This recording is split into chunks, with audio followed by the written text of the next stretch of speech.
Bonsoir à toutes et à tous, bienvenue dans le grand rendez-vous, dernière émission de la semaine avant le week-end. Et ce soir, comme d'habitude, comme tous les vendredis, je suis en compagnie d'Annick. Bonsoir à toi. Salut Valentine. Ça va? Écoute, moi je suis déjà en week-end. Ouais, je vois ça, ça a l'air d'aller. Et ce soir, tu vas nous parler de Mirabelle. Oui, sous toutes ses formes, mais sous une forme inattendue, avec des odeurs de fleurs de mirabellier. Enfin, je te dis pas trop, on verra ça tout à l'heure. Parfum à la Mirabelle. Parfum, produits, huile sèche pour le corps, gommage. On peut faire plein de choses, il n'y a pas que la tarte qu'on peut faire avec les mirabelles. Surprenante. Combien de langues étrangères parles-tu, Annick? Avec ma propre langue, le français que j'essaye de parler le mieux possible, 4. 4. Eh ben, on va voir ça, hein. On va faire un test. Écoute, moi j'en parle. L'officiel. C'est bien connu, Annick, les Français sont très nuls en matière de langues étrangères. Alors ce soir, on ne va pas relancer le débat, hein, ça ne sert à rien. On va plutôt essayer de trouver une solution, je dirais, alternative, mais surtout très rapide pour apprendre des langues étrangères. Le secret, notre invité du jour, on l'accueille. Pascal Dilly qui nous rejoint. Alors, le secret de cet invité du jour, bonsoir à vous Pascal. Bonsoir. C'est qu'il est hypnotiseur. Effectivement, on peut apprendre des langues étrangères sous hypnose. Alors, ça fait 20 ans, Pascal, que vous pratiquez l'hypnose. Alors, pour de la psychothérapie, mais également donc apprendre les langues étrangères. Vous avez eu cette idée-là il y a 20 ans. Vous étiez le premier Lorrain, enfin, je dirais même premier Français à se lancer dans cette voie. Pourquoi cela? Est-ce que déjà, il y a 20 ans, on était très, très mauvais dans les langues et vous vous êtes dit, il y a vraiment un créneau, il faut réparer toutes ces erreurs d'apprentissage? Est-ce que vous étiez bon en langue, vous? Non, malheureusement non. Donc il fallait que je trouve une solution pour moi-même. Voilà. Déjà, à la base. Comment vous avez eu cette idée? Moi, je suis psychothérapeute et j'utilisais l'hypnose dans le cadre des suivis psychothérapeutiques. L'hypnose, c'est d'abord un outil psychothérapeutique et médical. Je voulais simplement voir quelle place cet outil pouvait prendre ailleurs.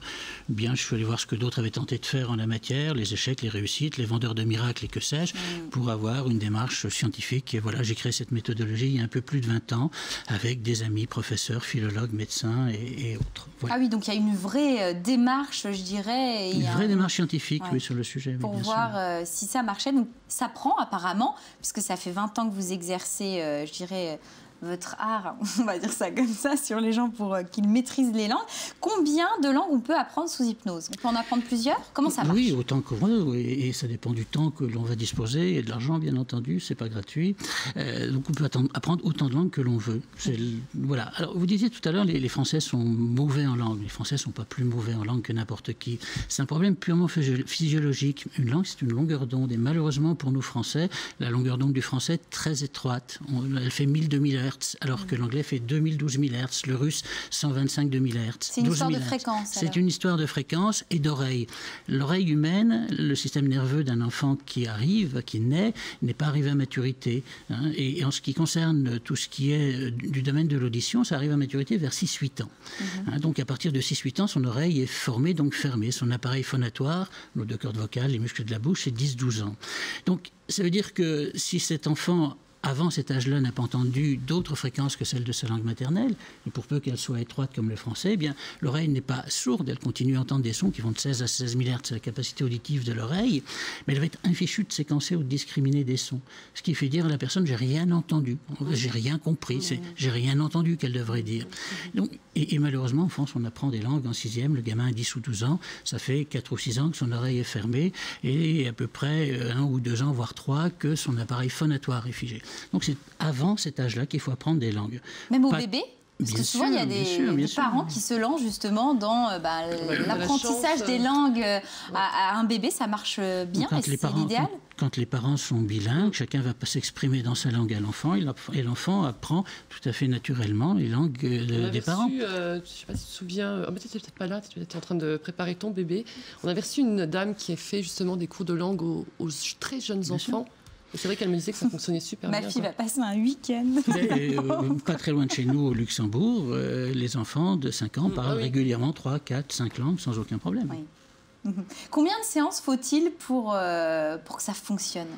La majorité de nos clients... Faites-nous rêver, Pascal, attention. En 2 séances, Pascal Non, ça c'est à Lourdes. Non, la majorité de nos clients prennent entre 40 et 60 heures.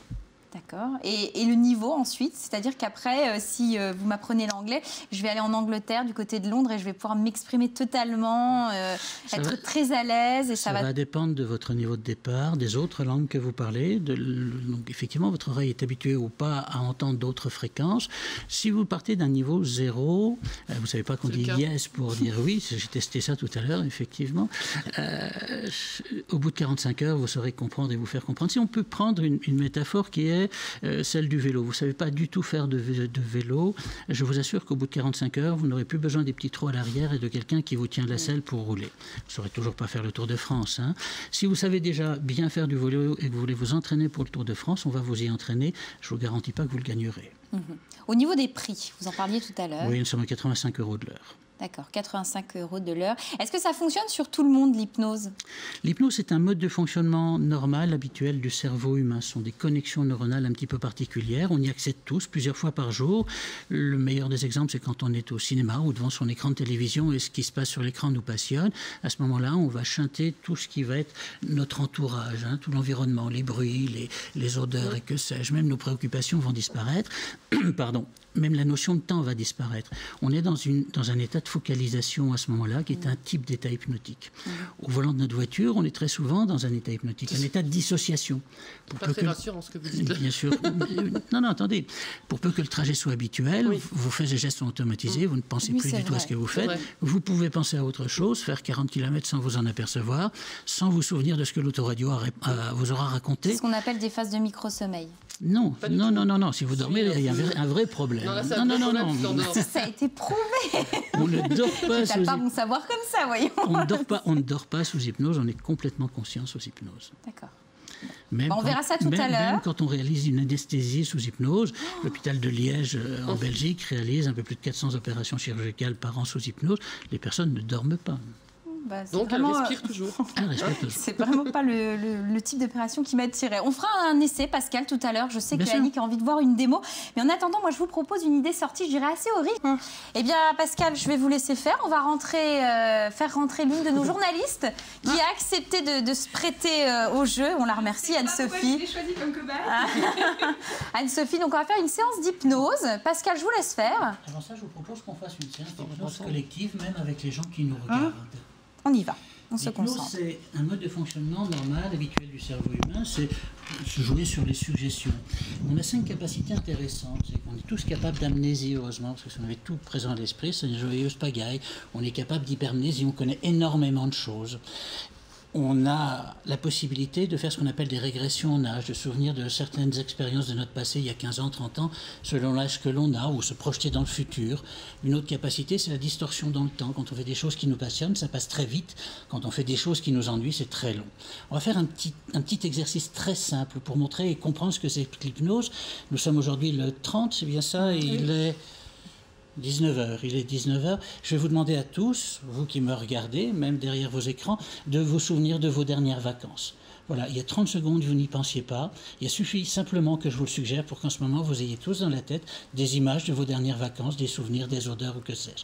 Voilà, on vient de faire une très rapide petite séance d'hypnose avec tout le monde. C'est ça, l'hypnose. Mais pour montrer un peu plus l'aspect, non pas spectaculaire, il n'y a rien de spectaculaire dans ce que l'on va faire, on va, avant de commencer nos séances de cours, vérifier comment la personne est ou pas réceptive. Tout le monde est hypnotisable, mais pour certaines personnes, il va falloir plus ou moins de temps. Alors, on va réaliser des petits tests qui nous permettent de vérifier si oui ou non, on va rapidement aller à l'état hypnotique ou s'il va nous falloir un petit peu plus de temps.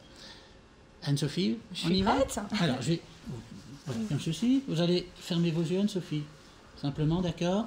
Voilà, j'ai mes mains sur vos épaules. Vous sentez mes mains sur vos épaules. Je suis à quelques centimètres derrière. Alors, je vais juste vous couper, vous ennuyer. Est-ce que vous pouvez vous retourner, c'est-à-dire que Anne-Sophie se mette complètement de l'autre côté, non, de l'autre côté, à l'inverse. Voilà, parfait. Ouais. Donc c'est Anne-Sophie qu'on doit voir et pas moi. Voilà, je suis désolée Pascal, on vous vole la vedette ce soir. Oui, on peut changer de place. Allez, fermez vos yeux. Voilà. Vous sentez mes mains sur vos épaules, vous entendez éventuellement tous les bruits qui pourraient être autour de nous, quels qu'ils soient. Et quand je vais retirer mes mains de vos épaules, vous allez vous sentir complètement attiré vers l'arrière. Complètement attiré vers l'arrière, vous pouvez vous laisser complètement aller, je vous retiens, il n'y a aucun problème là-dessus. Complètement attiré vers l'arrière, complètement attiré vers l'arrière. Voilà, c'est très bien. Merci. Alors je mets comment maintenant ? Puisqu'il faut que je sois devant Anne-Sophie. Bah, mettez-vous, voilà, face à moi. Voilà. Anne-Sophie. Voilà. Vous me regardez? Ok, vous me regardez, pareil. Maintenant, là, vous voyez pertinemment où je suis, à quelques centimètres de vous. Là aussi, quand je vais retirer mes mains de vos épaules, vous allez vous sentir complètement attiré vers l'avant, complètement attiré vers l'avant. Et là, vous voyez où je suis, il n'y a aucun souci, je vais vous retenir. Dès que je retire mes mains de vos épaules, complètement attiré vers l'avant, complètement attiré vers l'avant, vous pouvez vous laisser. Voilà, je vous remercie. Voilà, ce sont des petits tests comme cela qu'on va réaliser, qui nous permettent de dire, OK, avec Anne-Sophie, on va pouvoir aller très rapidement dans un état hypnotique beaucoup plus profond. Merci. Merci Pascal, merci Anne-Sophie. On le voit, bon, j'ai testé et j'étais très sceptique, je vous dois l'avouer. Pascal a fait ce genre de test juste avant l'émission sur moi et je peux vous dire que ça marche véritablement. C'est impressionnant, il a essayé de contrôler ma main, je ne pouvais rien faire. Donc c'est vraiment fou, même finalement des gens sceptiques, ça marche. Oui. Mais encore une fois, on passe tous plusieurs fois par jour dans des états hypnotiques. Hein. La dénomination médicale de l'hypnose, c'est les états modifiés du champ de conscience. C'est-à-dire tous ces états auxquels on va tous accéder de façon involontaire, qui nous donnent des connexions neuronales un petit peu particulière. On risque de rentrer dans des explications scientifiques qui seraient un peu complexes. Mais bon, on sait mesurer ça, on sait identifier les zones du cerveau qui sont activées quand on est sous hypnose. Et on sait bien que ce ne sont pas les mêmes que celles qui seraient en ce moment quand vous me regardez. Quand on est en pleine activité cérébrale. Ou dans l'une des différentes phases du sommeil, parce qu'on ne dort pas sous hypnose. Merci Pascal. On peut vous retrouver sur un site internet, le www.languessoushypnose.com. Démonstration d'hypnose. Merci Chloé, bon courage pour la suite. J'espère qu'on vous fera revenir sur ce plateau et que vous aurez plein de belles premières parties. Merci Annick, on se dit à très vite. J'ai la peau douce comme un bébé. Merci Anne-Sophie. Merci Anne-Sophie pour sa démonstration et avoir participé à cette émission. Et oui, notre journaliste sous hypnose. Merci à vous d'avoir suivi ce grand rendez-vous. Toute l'équipe revient lundi dès 18h45. On vous souhaite un excellent week-end sur Mirabel TV, bien sûr. Et puis donc on vous dit à très vite. Bye bye.